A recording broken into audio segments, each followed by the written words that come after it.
Funding for the production of Folks is provided in part by the Friends of LPB. Our main goal and thrust is to entertain and inform the black listener. Hello, everyone. I'm Genevieve Stewart. And I'm Rob Hinton. Today on Folks, a fascinating look at black-owned and operated radio stations. We'll be taking a look at three in particular: KJCB in Lafayette, WXOK in Baton Rouge, and KQXL in New Roads. In addition, we'll tell you about a very unique radio station for the blind in New Orleans. That and more today on Folks. Everybody says folks, just plain old folks.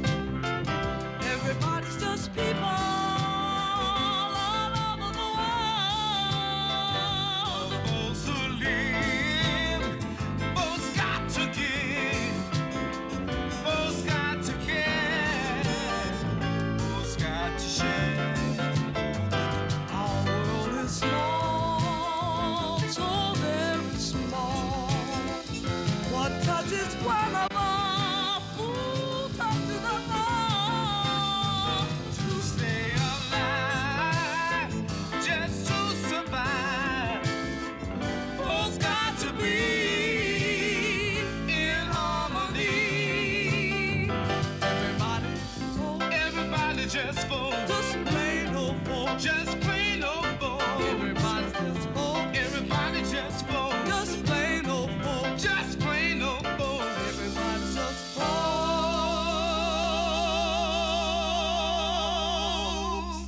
Today on Folks, we are visiting KJCB in Lafayette as we take a close look at black-owned and operated radio stations. Now, there are more than 160 minority-owned radio stations in this country, and we're going to visit three such stations here in Louisiana. But first, let's travel to New Orleans to take a look at a very unique radio station for the blind. These people have gathered for a party to celebrate WRBH-FM's first year on the air. Now, WRBH is not your typical radio station. It is a new concept in community broadcasting designed specifically for the blind and print handicapped. First of all is that we are the only open channel radio station or radio reading service in the country. And the fact that we have over 250 volunteers per week coming in to do the reading for us. It's a wonderful situation. WRBH is the brainchild of Dr. Robert T. McLean, a blind mathematics professor at Loyola University. We borrowed time WWNO and went on live on open channel, and we found by some surveying means that we had around 10,000 people listening when we were reading the paper live in the mornings. So we decided it was worth going into, and we immediately started working with funding toward a FCC construction permit, found the open channels, and we remodeled this facility up here that you've been through. It took us about 2 years, and we had Fed and state and some local help financially, and we got it all put together and went on the air last September, and we're the first full-time open channel FM, 88.3 is the number, in the country and probably in the world that's doing fully translation of printed into the spoken word. WRBH's one purpose is to translate the printed word to the spoken word. The station's programming consists of reading material from daily and weekly newspapers, weekly and monthly magazines, and novels, both fiction and nonfiction. The readings are done by carefully screened volunteers. I read on Thursday afternoons from about 1:30 to around 7, because my girlfriend and I, we called permanent fixtures around here, and that is for tape. Then on Friday mornings, I read live from 8 to 10, the newspaper item. I read on a Thursday for anywhere from 2 to 4 hours, and I also edit the Ballista, which is the newsletter for the station. And we have about 5 people on our staff, and it has really gone fine. We've been very happy with it.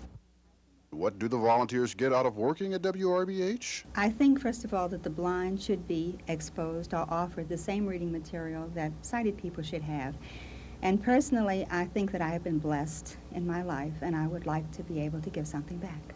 Oh, it's great. You just can imagine all these people who cannot read the newspaper themselves and cannot read all these articles. And if you just read one thing that they enjoy, you just feel like you've done a great job. Many ventures run into problems during their first year. But if WRBH has run into any problems, they have been overshadowed by the station's number of successes. We had a lot of doubts because we have progressed from the original 5 hours a day recording to presently 19 hours on the air, and we hope to, within the next 6 months, be up to a full 24 hours a day. We hired a staff of young, gung-ho, enthusiastic, innovative people. None of them had ever been defeated in their lives. They'd had no drags of having been in big management of a big station, and they didn't know what fail meant. And when we said what we wanted to do and wanted them to do, they just went ahead and did it. So the concept of not being able to do it was never there. WRBH has a potential listening audience of 100,000 blind, visually impaired, and print handicapped persons. And so far, public reaction to the station has been great. Our listeners really enjoy and appreciate the service that we furnish to them. We find that we have a wonderful response, not only from the blind and the visually impaired community, but also from the sighted people.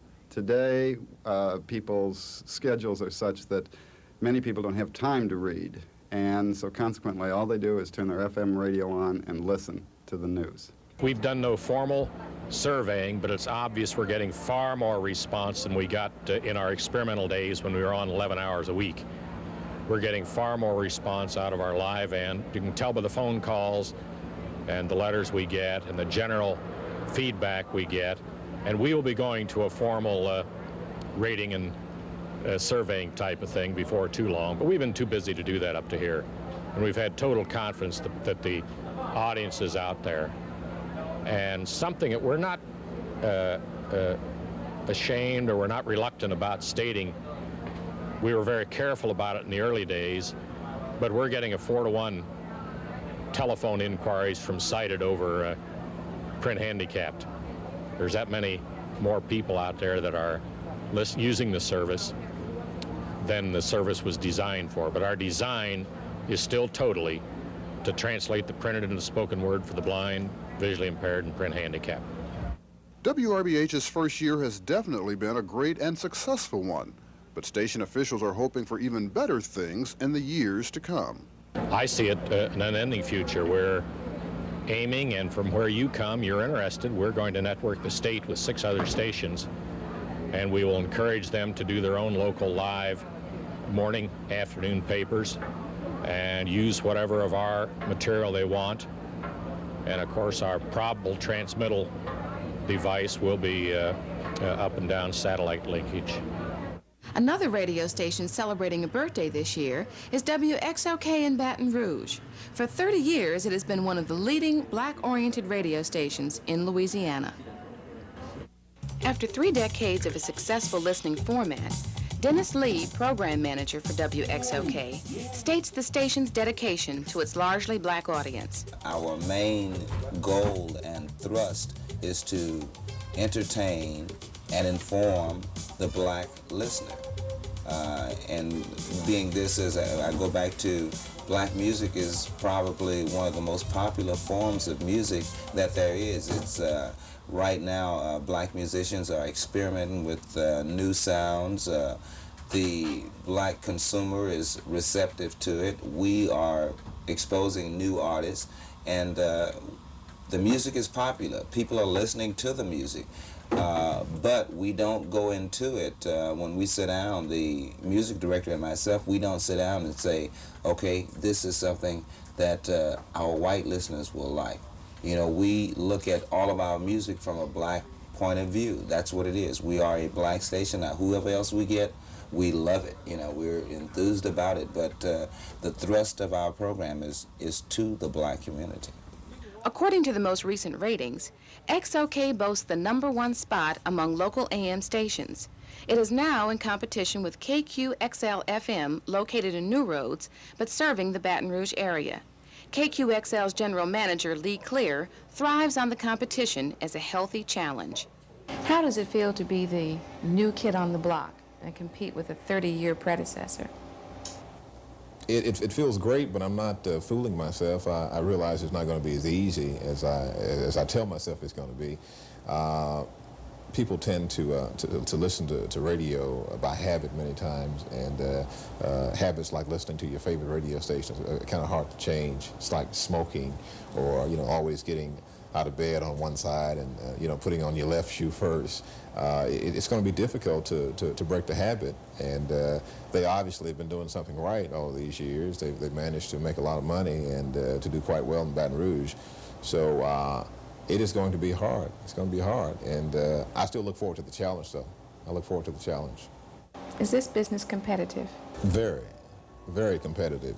I think we are somewhat lucky in the Baton Rouge area in that there are a lot of markets where you have 5, 6, 7 black radio stations competing for the same pie.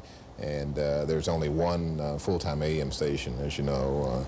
We're, for all intents and purposes, the only FM radio station. I think there's another daytimer. Extremely competitive. What we found, though, is that you have a situation where you've had a kingpin that's controlled the market for so many years. So many times I think that's bad for competition, because when you're on top for so long without being challenged, you tend to go to sleep on the job. Very, very competitive, and Baton Rouge has become as competitive as it is over the last 2 or 3 years. When I left Baton Rouge and went to work for Columbia Records, the market was not as competitive as it is now, but that's what makes it fun. It's a challenge now to coming to the market and see if you can put together a format, or if a group of people that will garner those listeners, So it's fun. I enjoy it, but it's very competitive, yes. Louisiana now has 15 black-oriented radio stations. Of that number, less than half are actually owned by blacks. Willie Tucker, a Baton Rouge entrepreneur, was anxious to be one of those owners.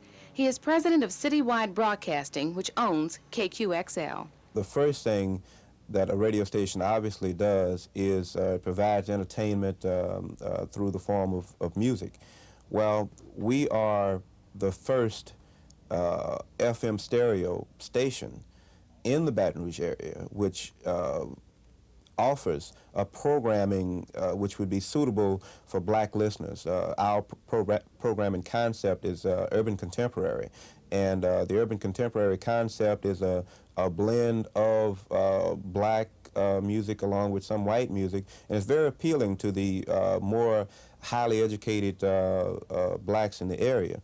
So we feel that from that standpoint, we're the first to be able to offer that FM stereo service. The second contribution that will be made is through the information that we provide. By us being a locally based organization, we of course have a keen interest in the Baton Rouge community, both from the political standpoint and from the development of other minority enterprises in the area. So the information that we provide to the listeners will be the type of information that will be for betterment of all of the black businesses in the area and the black community as a whole. The black presence in broadcasting as on-air talent has increased in recent years. But Lee Clear states some reasons why minorities should consider behind-the-scenes technical and managerial careers in broadcasting. These careers, he states, are more profitable. The students who are interested, and kids who are interested in getting into the field, I think they should look at more than just being a talent. There's a lot more to radio than being disc jockeys, and contrary to popular belief, the money is not actually made by the disc jockeys. The money is made by the people behind the scenes, the salespeople, if you will, the engineers. I mean, there are a lot of other jobs in radio besides being a disc jockey. There are a lot of other jobs in TV other than being a news reporter. There are guys in the front office who are making the big bucks. And I think marketing courses, public relation courses, as we spoke about a little earlier, just as much as you possibly can. I think you should learn about dealing with people and selling yourself and persuading people, all those sort of things. Management-level personnel among minority broadcasters are in great demand now because these were career avenues which were traditionally closed to blacks. Dennis Lee states that this picture is now changing. Up until maybe 10 years ago, there were no minority managers at radio stations, at black radio stations. The only thing a minority did at a black radio station was program or be the announcer. And in a lot of instances, the entire sales department was white. The manager was white, you know, so blacks never had the opportunity to get into management. Well, now things have opened up somewhat, but there aren't, it hasn't opened up to the point where every black radio station has a black general manager. And people have to be trained in these jobs. A general manager of a radio station is not something that you can just walk into overnight and be successful at. I mean, you have to know what you're doing if you're a general manager, the same way that if you're an announcer or a program director or whatever. So things are opening up now with the black managers that are in positions now. They are taking some of the salespeople, making them black sales managers, letting them learn what they have to do to be a successful manager. So it's growing. It takes time. We're still in the infancy, I suppose you could say. We have not been afforded an opportunity to develop management skills because those positions have not been available to us. So it's very difficult to find good management people. But we feel at Q106 and at Citywide Broadcasting that we are encumbered to provide those opportunities to the youth of Baton Rouge. We're working now with some interns from the local universities at the station to expose them to not only the on-air side of the radio business, but the behind the scenes, the management, the decision making, and the ownership of these facilities. So that is something that we are fully committed to, and that is development of management talent in broadcasting here in this area. Willie Tucker carried his advice to broadcast enthusiasts one step further to encourage station ownership as a viable business opportunity. The financing to purchase the station is no longer an insurmountable obstacle. There are very good avenues of financing available. We used a MESBIC out of Washington, D.C., which is Broadcast Capital, Inc. The Broadcast Capital, Inc. provided not only the loan and capital formation for us, but they also provide some technical assistance and training to better the management staff of our station. So I'd say you have to, be attuned to the various financing vehicles across the country. And the FCC, of course, has a very good rule now that affords minorities to purchase broadcast stations and give the person who's selling the station a tax certificate which exempts them from federal tax. So the incentive is there for other broadcasters to sell to minorities. So the owners and operators of minority-owned stations feel that they can better serve the black community than black program stations, which are not actually owned by minorities. I think a minority-owned radio station can do a much better job of serving minorities. I think the old saying goes, we know us better than somebody on the outside, and I think being black-owned or minority-owned, you will have a unique knowledge of some of the problems that we face. I think you can get into a lot of places that a white owner, if you will, wouldn't have an interest in getting into. You can get a chance to look under a lot of stones, if you will. So I think it helps. The black community has always felt that they could come to WXOK and get a service that they couldn't get from the general market radio stations, or they always knew that they could listen to WXOK's news and get a news from a point of view that they could not get from the general market station, and it continues to be that, as it always has been. So radio stations' revenues come from advertising. Radio broadcasting can turn an impressive 25 to 30% return in profits. This is an added incentive for more blacks to enter into station ownership. If a major advertiser comes in, say Coca-Cola or somebody, then they are going to spend money with the station that's broadcasting to the minority community. So we haven't had serious problems attracting major advertisers, and they'll usually buy 2 or 3 deep in the market, which means they'll buy the stations that are first, second, and third, and we have always been up there among those top stations, so it hasn't been difficult. We will see a great influx of minorities, hopefully, into the broadcast ownership area. Although now there are only 169 minorities who own broadcast properties in the United States, I would think that in the next 5 to 10 years we'd see that number expand greatly, should the current trend continue. As Q106-FM and WXOK continue their competition for the black audience, listeners can sit back and enjoy the pleasurable battle of the sounds over the airwaves. I think the sky's the limit. I really do. I think that Q106-FM will be the #1, I'm going on record, commit myself, will be the #1 radio station in the Baton Rouge metropolitan area. I have no doubt in my mind that it can happen. It's sort of like the old, homecoming contest, you know, where you have you got 125,000 black folks on this side, and then you've got the rest of the population here, and you've got 60% of the black people all listening to this one radio station, then you got the rest of the audience split between another 15, right? The other radio station, the 30-year tradition that we talked about earlier, you notice I haven't called her name.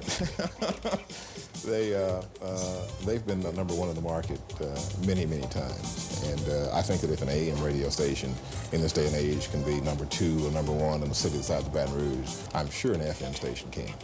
And to our friends, keep listening to WXOK. I have to do that.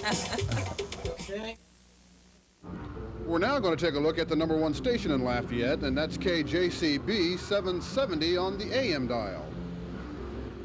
The folks at KJCB call their station the beginning of a new tradition. You see, the station, though very successful, is still quite young. Located in Lafayette's business district on Jefferson Boulevard, the station is owned by Joshua Jackson. Tell us what made you decide to go into the radio business. I decided to go into the radio business because at the time I came in, the only station that was doing anything as it relates to black music and some black information was KVOL. And we had a country station here, rock station, middle of the road, top 40.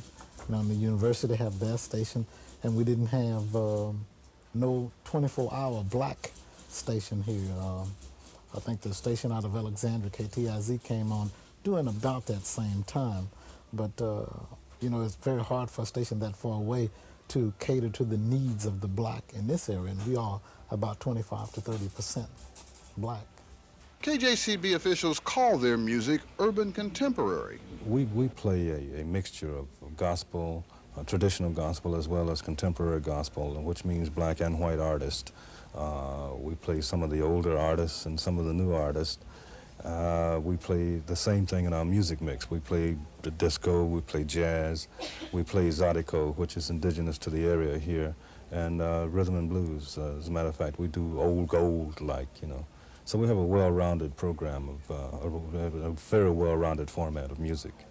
KJCB first hit the airwaves April 9th, 1982, and has been #1 ever since. But being #1 has not made getting major businesses to advertise on the station easy. We're not doing badly, and we're not doing great. Let's put it like that. You know, we could do better, but I don't think it's because we deliver a good audience, both black and white, to our advertisers. Consequently, they will come over and advertise at this station. There is one merchant that I remember we had to do free advertising for them before they would advertise. And when we did, I went along with it because it's just some things you got to do. When we did, he had more traffic. He owned his business like about 12 years. He had more traffic when we did the free advertisement for him, which we didn't make a dime off of, than he ever had in the whole 12 years that he'd been in business. And after it was over, he still didn't advertise with us. And I had to call one of my salesperson, the sales accountant, off to the side. And I said, hey, don't chase him no more. Let him go. I don't want to see you do that anymore. And it was then that he decided to come. Although the station caters to a minority audience, station officials feel their station is very unique when compared to other minority-oriented radio stations in the country. Cater to our area. You see, we had no intentions of bringing a New York sound to Acadiana or a Houston sound. You know, you can't do that. See, we have to cater to our area. We have Zydeco here. It's just the South has always been gospel country. 7 days a week we do gospel. We have a talk show. We have a little bit of things that is famous in the big cities, but the bulk of our format is Acadiana, where we live. What advice would you give other minorities who are considering station ownership? I would advise them, regardless of how much knowledge they may have about the business, the key is to surround themselves with highly qualified people. You know, and you can't get that paying minimum wage. You're just going to have to suffer the consequences and pay at least a fair share of what they should get. You've been on the air since April of 1982. You're #1. What do you attribute the success of this station to? Because we cater to all the people. We really do. We cater to all the people. We play mostly black music, but we do mix in other music occasionally. And we're concerned about the entire area. We do more public service announcements. You don't make no money off of that, you know, but we do more of those than probably everybody else in the area all total. And then we cater to the outer areas as well, you know, a total of 8 parishes. Good programming. We not only do we entertain, we inform and we educate and we get the community involved in the radio station, which is what the format that we decided upon prior to going on the air, that we wanted to do a lot of things in the community, involve the youngsters, put good educational programs on the air, good community-type programs on the air, and it's working. What do you see in the future for KJCB? I would like to see us with our rightful amount of wattage, which would be 50,000 watts. And this would be like, you're too young to know this, but like your parents probably listened to Randy's Record Shop in Nashville or Gallatin, Tennessee years ago from one state to another. You know, I'd like to see us on that level, letting the world see, or not the world see, the larger portion of the United States, let them see what Acadiana is all about, because this is a very nice place to live. That just about wraps things up for another week. We'd like to thank you for watching. Next week on Folks, we'll take a look at some highly successful women who now hold jobs where we don't traditionally see a lot of women. We hope you'll join us then. Until that time, so long.